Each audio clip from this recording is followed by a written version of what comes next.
So what we're going to do is we're going to work on some practice problems.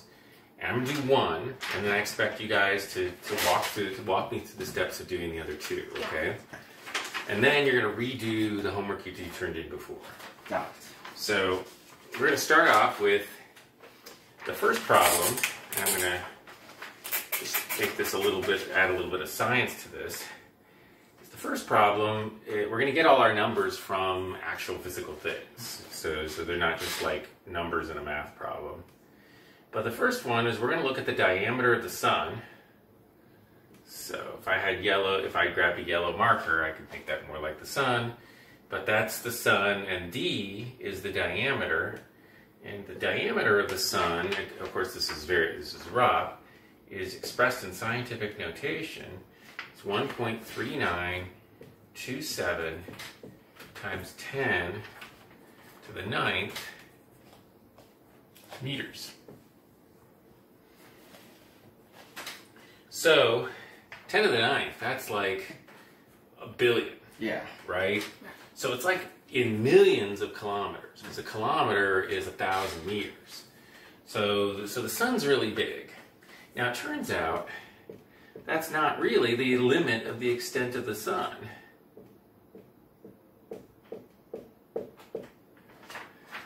The sun has an additional layer that we call the chromosphere.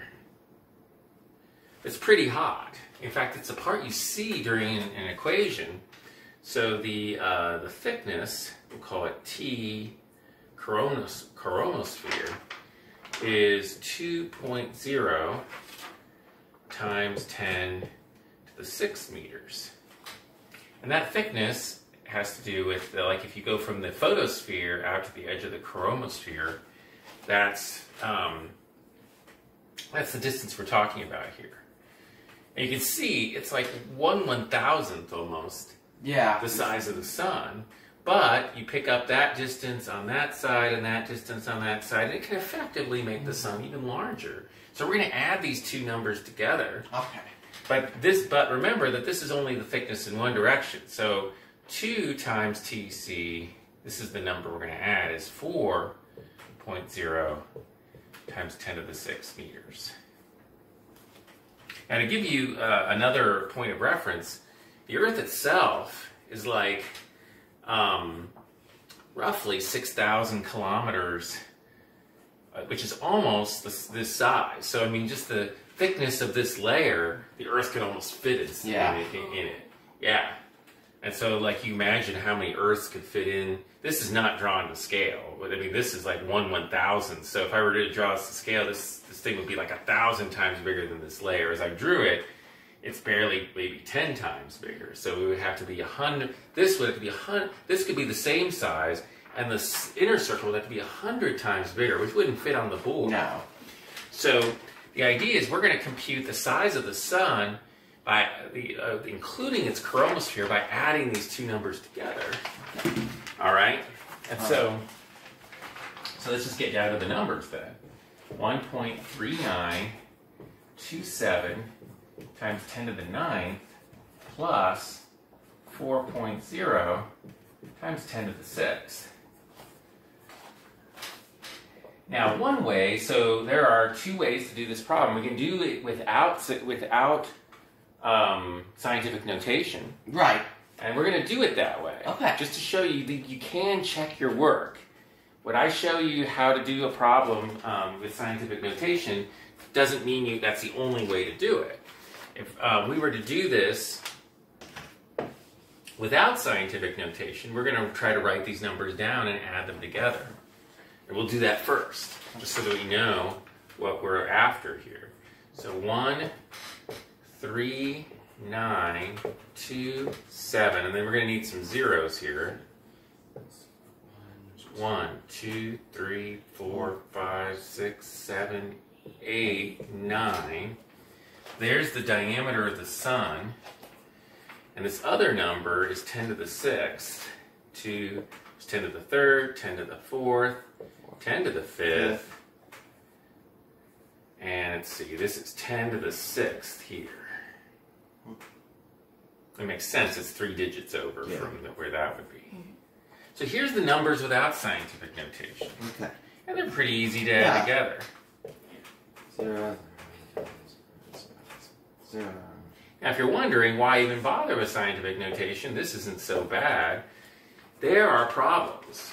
It's like, if we went the other way, we're dealing with the size of things like the sun and things like that. But if we went the other way, started dealing with sizes of atoms and sizes of electrons, those like 10 to the minus 19th, we would need a lot more digits to express them without scientific notation. It would be hard to fit them on the board. So there is a purpose to learning how to manipulate scientific notation, but there's also a purpose to learning how to do it and checking our math so we don't turn in sheets that... Turn garbage. Yeah, pretty much. Yeah. So anyway... So you could check it by converting them into real numbers and then try and just... And just add them. Yeah. And it looks like this... So here's the size of the sun with the coronal sphere, and it didn't really change the size of the sun all that much, not even 1%, really. But now we're going to turn this back into a number that's... I'll let you guys work here for a minute.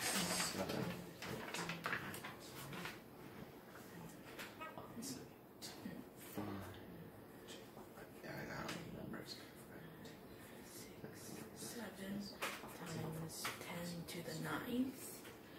1.3967 times 10 to the 9th. All right, so yeah, we're going to do the conversion back to scientific notation. The way you do that is you start here. This is where the decimal point is in non-scientific notation. You count 1, 2, 3, 4, 5, 6, 7, 8. No. Why did I stop here? Because in scientific notation, there must always be a number before the decimal point. That isn't 0. That is not 0. Okay. Right. So there's the answer. That was the problem with most of our answers. They didn't have any they weren't in scientific notation majorly because they didn't have any numbers before the decimal points. You also didn't convert them into normal numbers properly. No. So that's why you're going to do it again. Yeah. So anyway, now we're going to do this problem, adding them in scientific notation. And the key is to get a common multiple of 10 for both numbers. We can't add 4 and 1.3927 because they're multiplied by different powers of 10. So what I recommend always doing is going to the larger power. Okay. So we want to express this one in 10 to the 9th. Right. Okay? And so the way you do that, you start out with 4.0 times 10 to the 6. And the way to get it in terms of 10 to the 9th is remember, the 10 to the 9th, you have to think about the numbers, okay? You could just memorize a rule, but if you forget the rule, that's not going to help you. What you want to do is reason it out. Okay. So this number is about 4 million. 10 to the 9th is a billion. Yeah. So it's not going to be 4,000. You're going to move one way or the other, right? You're going to move the decimal point. If you move it this way, it's going to make this number big. Yeah, which 4 million is not 4,000 No. expressed in billions. It's 1, 2, 3. So this number is not in scientific notation. However, it now is times 10 to the 9th. So you need to think about what you're doing. I don't want you to just memorize rules. Okay, if it's this way and this way, then you can forget them and get them backwards. But you think about it, how big is the number, and how big of a number am I trying to turn it into? I'm trying to turn it into something times 10 to the 9th, which is like a billion. I'm starting with something in the millions. So it's not going to be whole numbers in the billions. It's going to be fractions. Yeah. You got to think about those numbers. So now I know what number I need. I want to express this number in terms of 10 to the 9th. So I'll do that. Now I want to get my decimal places lined up. I've got 2 zeros here, a 4, and more zeros potentially, but not important for adding them together. But the important thing is they're both in terms of 10 to the 9th now. Now, they're being multiplied by the same number, so I can add them together, right? Because if I have a times x plus b times x, I know that's a plus b times x. If this is a times x plus b times y, I can't add them together. These things are like x's and y's. Okay. Right? So when I add them together, I get 7, 6, 9, 3, 1 times 10 to the 9th. And lo and behold, that's the same, that is the number. And we have checked, not only have we done the problem using scientific notation, Checked it by converting them to whole numbers. And which is a pain. Yeah.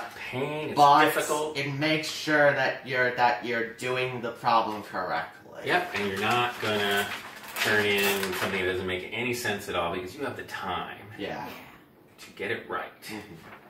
All right. Okay, so we just learned how big the sun is when you include its chromosphere in with its photosphere.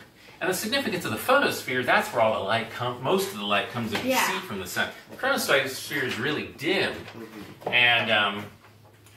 but you see it during eclipses, so it does give us some light.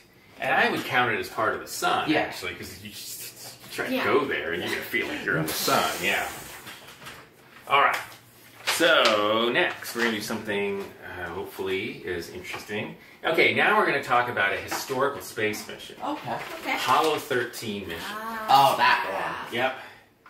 Another shining moment in human history, right? Not at all a complete mistaken failure. So here's the Earth, and my little rendition of it here. That's good. And then we got out here the moon. And the Earth-Moon distance. So now,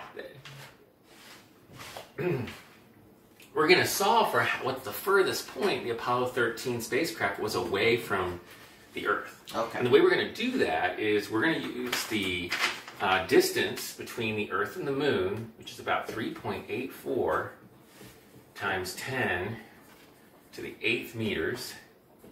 Okay. Now, just thinking about the numbers we were just playing with, the sun was intended, the size of the sun was in 10 to the 9th meters. Yeah. Means all this fits inside the Oh, sun. Not just the Earth fits inside the sun, but the Earth and the Moon.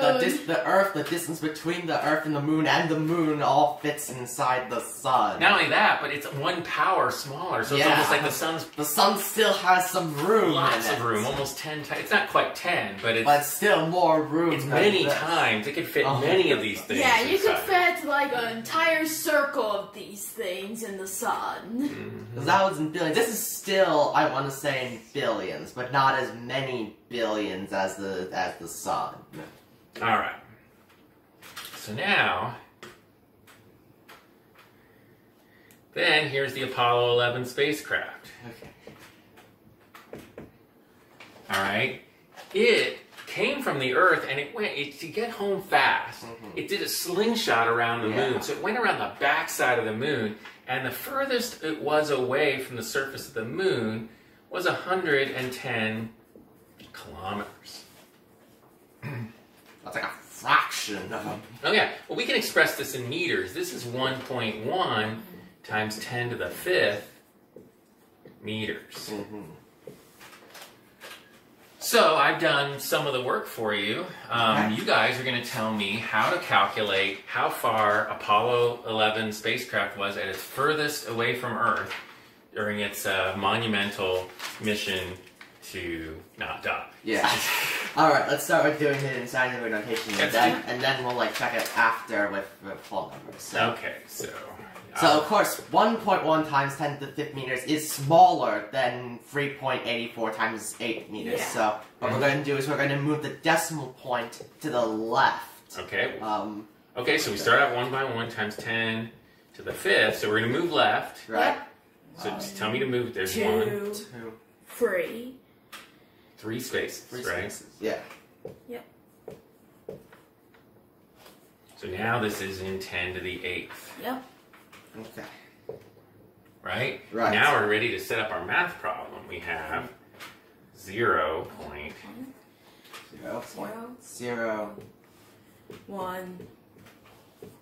To make this jive, we'll put a 0 there. Times 10 to the And I 8th. forgot a 1. There's another 1 there. So I need another 0. Oh, okay. Right, there are two ones. I forgot that. Yeah. Gotta keep track of my numbers. Alright, so adding those together is 3.8411 times 10 to the 8th. Alright. Alright. Alright, so we have calculated the answer once. Okay, let's Put the now- answer up here. Alright, that's the answer Okay. in the scientific notation. I don't think any human's been further from home and in more trouble. Yep, Yeah. they almost died. Because the Apollo spacecraft that they used was shoddy work. Actually, it was probably one of the best spacecrafts ever built by man. The more they change how it works, the more they go up the worse. I forgot how Only more people died on stuff that came after the Apollo Yeah. spacecraft. It was more complicated, more hard to deal with. It was constantly advancing and such. Alright, now let's convert these scientific notation numbers into whole normal numbers. Yep, I'm doing that So right at let's this start moment. with the largest one, which is 8.4. So we move the decimal point 1, 2, 3, 4, 5, 6, 7. 38,400,000 and 000.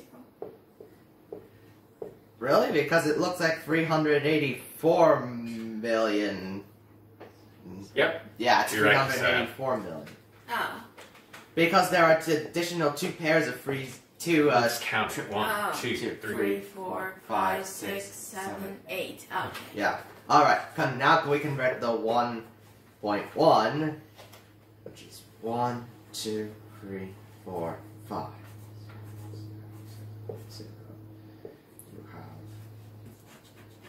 110,000.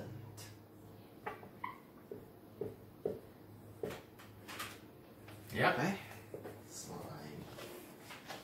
4, 0, 0, 1, plus 8. 110,000. Three- Zeros, 385,000. 4, 8. 384. Because in total, it's 384,110,000. Mm-hmm. Which in scientific notation is 1, 2, 3, 4, 5, 6, 7, 8. In scientific notation is 3.8411 times 10 to the 8th power. Mm-hmm. Because we really don't. I mean, actually, no, we don't really know what those zeros are. We're just guessing that they're zeros because they're needed for the addition. It wasn't measured that closely. Yeah. I mean, these are the numbers we know. Yeah. All right, so we have.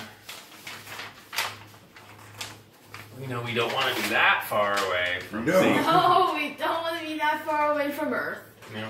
At least not without a really, really amazing, fantastical Stargate level spaceship. Speaking of spaceships, Oh boy. we're going to bring this last problem. We're going to let Toby do this one. Okay. We're going to bring this last one a little closer to home. Oh. Oh. Here's the Earth. Now, we've got a spacecraft or a satellite that's in geosynchronous orbit. And let me put it out here, actually. Like mini spaceships. Just no one's on. Unmanned spaceships, basically. Robot spaceships, basically. These are communication satellites. They're not Mostly exactly cable spaceships. TV satellites. Yeah. Yeah. Let's see. A few military satellites. Okay, yes, there are military satellites. So this is 36,600 kilometers. This is how high these things fly. Let's say somebody gets an idea about flying over one of these things Oh yeah. for some reason. Yeah. And they launch their rocket. And they take their rocket on a spin around so that they go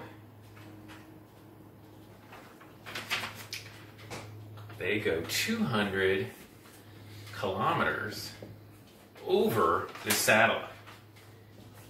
what's the furthest they are from the surface of the Earth. Okay. 1, 2, 3, 4.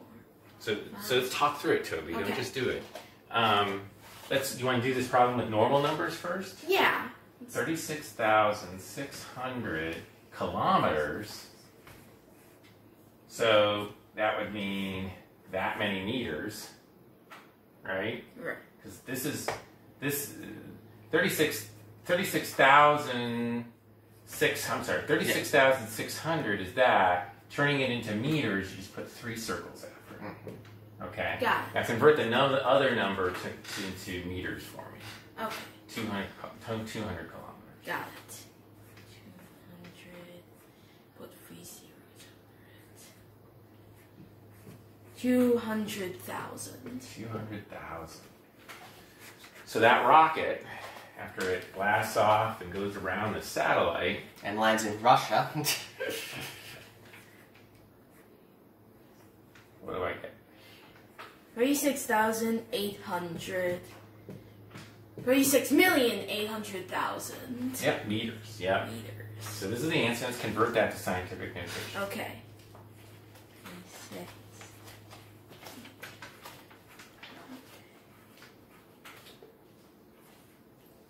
Two, 3, 4, 5, 6, 7. 3.68 times 10 to the 7th. Okay, 1, 2, 3, 4, 5, 6, 7. Yep. So again, we've gone down a whole nother factor of 10. Remember, Yeah. we were dealing with things in 10 to the 8th before. And then All before of that, this- 10 Now to this 9. can fit in the distance between Earth to Yep, Earth to you the got moon. like almost 10 of these in between Yeah. the Earth and Yeah. the Moon. So this is stuff going on a lot closer to home, and so this is the answer to the problem. Now let's do it with scientific notation. Okay. Express this in scientific notation first. Yep.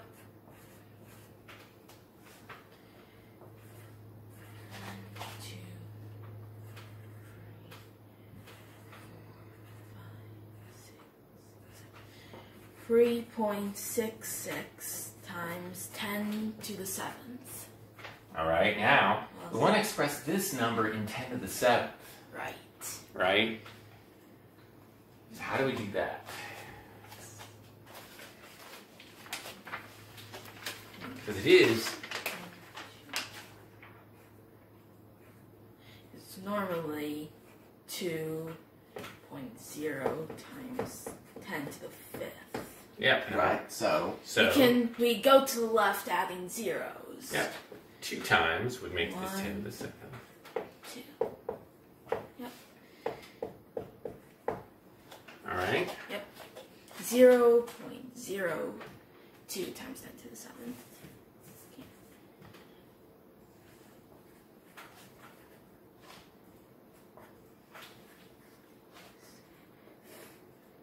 Okay, you add that and you get 3.70 times 10. 3.68. 3.68. yeah, 6. because the 2 is added to the 6, huh? Right. Yep. 2 plus 6 is 8. 6 is 0. Yeah. 1, 3. Which matches Times what we got when we did it without Yeah. scientific notation. So, the purpose of this lesson isn't to show you, hey, you don't need scientific notation. No, it's to get you practicing with scientific notation in cases where you can do it with normal numbers. Yeah. Because there are, if we start, like I said, if we start talking about things like the sizes of protons and electrons, and actually the size of electron is like something like 10 to the minus 31. Whoa. This is, you're just not going to be able to write all those zeros. You're just going to have to use scientific notation. I think the size of a proton is 10 to the minus 27th. So when you start talking about the, adding, or those are their weights. And if you started adding their weights together to figure out the weights of atoms, then you really need another unit other than the ones we normally use. Even things like milligrams and stuff like that wouldn't work very well. So anyway, so go ahead and redo the scientific notation sheets I gave you last time. Okay. And that's your homework. Got it.